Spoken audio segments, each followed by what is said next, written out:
Hello, my name is Arthur Dolan, and today we're going to be looking at how to insert a SWOOD frame into a layout assembly.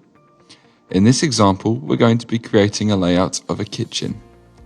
Let's get started. I've already created a simplified model of the kitchen that we'll be adding frames to, and I brought this into an assembly. Within this assembly, I've created reference sketches for both the floor units and the wall units. As well as this, we've created a height reference sketch on one of the walls, which we'll use to define the heights of our frames using sketch points.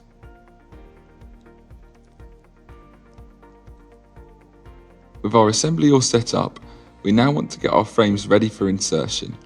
Head to the SWOOD Frames library and create a new folder by right-clicking the top level and selecting New Folder, giving it an appropriate name.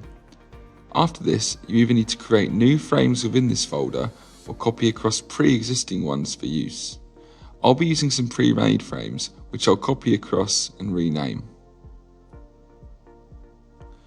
With everything renamed, we're ready to insert our frames.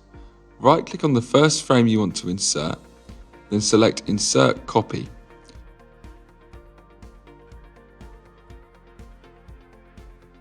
Click OK on the resulting pop-up.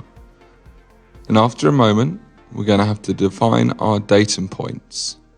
So the best rule for doing this is clicking on the left one, then the right one, then the back one, then the top one. Then click the green tick and the frame is successfully inserted.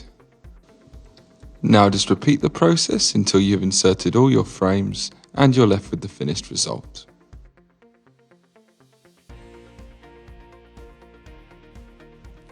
Thanks for watching, and I hope you enjoyed this video. If you'd like to see more, feel free to explore our website and YouTube channel.